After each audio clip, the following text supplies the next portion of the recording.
ಪಾಕಿಸ್ತಾನದ ಲಾಹೋರ್ನಲ್ಲಿ ಇವತ್ತು ಸರಣಿ ಸ್ಫೋಟ ಆಗಿತ್ತು. ಅದರ ಬೆನ್ನಿಗೆ ಈಗ ಕರಾಚಿಯಲ್ಲೂ ಕೂಡ ಸ್ಫೋಟ ಆಗಿದೆ. ನಿಗೂಢ ಸ್ಫೋಟಕ್ಕೆ ಪಾಕಿಸ್ತಾನದ ಜನ ತತ್ತರಿಸಿ ಹೋಗಿದ್ದಾರೆ. ಬೆಳಗ್ಗೆ ಪಂಜಾಬ್ನ ರಾಜಧಾನಿ ಅಂದರೆ ಪಾಕಿಸ್ತಾನದ ಪಂಜಾಬ್ ಪ್ರಾಂತ್ಯದ ರಾಜಧಾನಿ ಲಾಹೋರ್ ಏರ್ಪೋರ್ಟ್ ಬಳಿ ಸ್ಫೋಟ ಆಗಿದೆ. ಈಗ ಪಂಜಾಬ್ನ ಸಿಂಧ್ ಪ್ರಾಂತ್ಯದ ರಾಜಧಾನಿ ಕರಾಚಿಯಲ್ಲೂ ಕೂಡ ಅಪರಿಚಿತ ಡ್ರೋನ್ ದಾಳಿಯಾಗಿದೆ. ಏನಾಗ್ತಿದೆ ಅಂತ ಪಾಕಿಸ್ತಾನಕ್ಕೆ ಗೊತ್ತಾಗದಂತ ಸ್ಥಿತಿ ಇದೆ. ನೋಡ್ತಾ ಇದ್ದೀರಿ, ಕರಾಚಿಯಲ್ಲೂ ಕೂಡ ಡ್ರೋನ್ ದಾಳಿಯಾಗಿದೆ.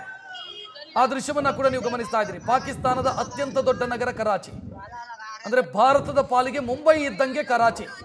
ಕರಾಚಿಯ ಮೇಲೆ ಡ್ರೋನ್ ದಾಳಿ ಆಗಿದೆ. ಯಾರು ಮಾಡಿದ್ರು, ಯಾಕೆ ಮಾಡಿದ್ರು, ಇದರ ಬಗ್ಗೆ ಸ್ಪಷ್ಟತೆ ಇಲ್ಲ. ಲಾಹೋರ್ನಲ್ಲೂ ಕೂಡ ಸ್ಫೋಟಗಳಾಗಿದೆ. ಲಾಹೋರ್ನಲ್ಲೂ ಸರಣಿ ಸ್ಫೋಟಗಳಾಗಿದೆ. ಹೆಚ್ಚಿನ ಡೀಟೇಲ್ ನೀಡೋದಕ್ಕೆ ನಮ್ಮ ಪ್ರತಿನಿಧಿ ವಿದ್ಯಶ್ರೀ ಫೋನ್ ಸಂಪರ್ಕದಲ್ಲಿ. ವಿದ್ಯಶ್ರೀ, ಪಾಕಿಸ್ತಾನದ ಪರಿಸ್ಥಿತಿ ಏನಾಗ್ತಿದೆ ಅಂತ ಅವರಿಗಾದ್ರೂ ಗೊತ್ತಾಗ್ತಿಲ್ಲ ಅಂತ ಅನ್ಸುತ್ತೆ. ಒಂದು ಕಡೆ ಬಲೂಚಿಗಳು ಪಾಕಿಸ್ತಾನಿ ಸೈನಿಕರನ್ನು ಹೊಡೆದುರುಳಿಸ್ತಾ ಇದ್ದಾರೆ, ಮತ್ತೊಂದೆಡೆ ಭಾರತ ಅಟ್ಯಾಕ್ ಮಾಡ್ತಾ ಇದೆ, ಮತ್ತೊಂದು ಕಡೆ ಏನೋ ಎಲ್ಲೆಲ್ಲೋ ಸ್ಫೋಟಗಳಾಗೋದಕ್ಕೆ ಶುರುವಾಗಿದೆ. ನಿಜ ರಕ್ಷತ್, ಕೇವಲ ಲಾಹೋರ್ ಮಾತ್ರ ಅಲ್ಲ, ಕರಾಚಿಯಲ್ಲೂ ಕೂಡ ಬ್ಲಾಸ್ಟ್ ಆಗಿರೋ ಬಗ್ಗೆ ಮಾಹಿತಿ ಸಿಗ್ತಾ ಇರೋದು.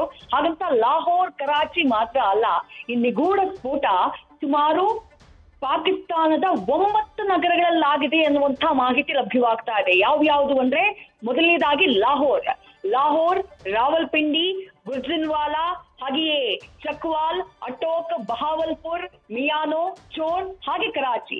ಒಟ್ಟಾರೆಯಾಗಿ 9 ನಗರಗಳಲ್ಲಿ ಈ ರೀತಿಯಾದಂತಹ ನಿಗೂಢ ಸ್ಫೋಟವಾಗಿದೆ ಅನ್ನುವಂತ ಮಾಹಿತಿ ಸಿಗ್ತಾ ಇದೆ. ಬಟ್ ಇದರಿಂದ ಆಗಿರುವಂತಹ ಕ್ಯಾಶುಯಾಲಿಟೀಸ್ ಏನು, ಅದ್ರ ಬಗ್ಗೆ ಮಾಹಿತಿ ಸಿಕ್ಕಿಲ್ಲ.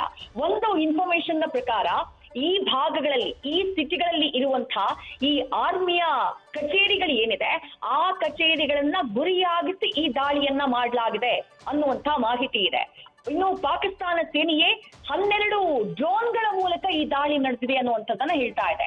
12 ಹೆರಾನ್ ಡ್ರೋನ್ಗಳನ್ನ ಬಳಕೆ ಮಾಡಿ 9 ಸಿಟಿಗಳನ್ನ, ಪಾಕಿಸ್ತಾನದ 9 ನಗರಗಳನ್ನ ಟಾರ್ಗೆಟ್ ಮಾಡಲಾಯಿತು ಅಂತ ಹೇಳಿ ಪಾಕಿಸ್ತಾನದ DGISPR lieutenant general Ahmed Sharif ಅವರು ಮಾಹಿತಿಯನ್ನ ಕೊಟ್ಟಿದ್ದಾರೆ.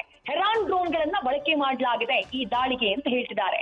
ಈಗ ಹೆರಾನ್ ಡ್ರೋನ್ ನ ಉತ್ಪಾದಕರು ಯಾರು, ಮ್ಯಾನುಫ್ಯಾಕ್ಚರರ್ ಯಾರು ಅಂತ ಕೇಳಿದ್ರೆ ಅದು ಇಸ್ರೇಲ್ ಮ್ಯಾನುಫ್ಯಾಕ್ಚರರ್.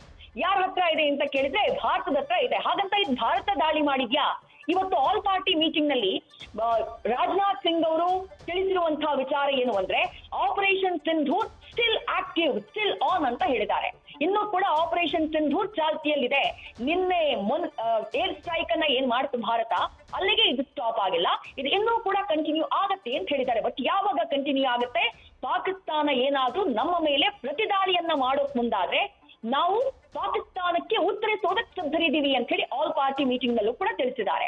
ಹಾಗಾಗಿ ಪಾಕಿಸ್ತಾನದಲ್ಲಿ ಈಗ 9 ನಗರ, ಒಂದಲ್ಲ, ನೀವು ಹೇಳಿದ ಹಾಗೆ ಯಾವುದೋ ಒಂದು ಭಾಗದಲ್ಲಿ ಆಗ್ತಿದೆ ಅಂತಂದ್ರೆ ಪಾಕಿಸ್ತಾನಕ್ಕೆ ಅದನ್ನ ರಿಟಾಲಿಯೇಟ್ ಮಾಡೋದಕ್ಕೆ ಸಾಧ್ಯ ಆಯ್ತೇನೋ. ಇದು ಎಲ್ಲಾ ಕಡೆಯಿಂದ ಆಗ್ತಾ ಇದೆ. ಒಂದ್ ಕಡೆ ಬಲೂಚಿಸ್ತಾನ್ನ ಆರ್ಮಿ, ಮತ್ತೊಂದ್ ಕಡೆ ತೆಹರೀಕ್ ತಾಲಿಬಾನ್, ಮತ್ತೊಂದ್ ಕಡೆ ಭಾರತ ಮಾಡಿದಂತಹ ಉಗ್ರರನ್ನ ಗುರಿಯಾಗಿಸಿ ಮಾಡಿದಂತಹ ದಾಳಿ. ಈಗ 9 ಕಡೆಗಳಲ್ಲಿ ಇವತ್ತು ಬೆಳಗ್ಗಿನಿಂದ 9 ನಗರಗಳನ್ನ ಗುರಿಯಾಗಿಸಿ ದಾಳಿ ಮಾಡಲಾಗಿದೆ, ಸ್ಫೋಟ ಮಾಡಲಾಗಿದೆ ಅನ್ನುವಂತ ಇನ್ಫಾರ್ಮೇಶನ್ ಸಿಗ್ತಾ ಇರೋದು. ರಕ್ಷತ್, ಥ್ಯಾಂಕ್ ಯು ವಿದ್ಯಶ್ರೀ ಮಾಹಿತಿಗೆ. ನ್ಯೂಸ್ ಫಸ್ಟ್, ನಿರ್ಭೀತಿಯಿಂದ ನಿಮ್ಮ ಪರವಾಗಿ.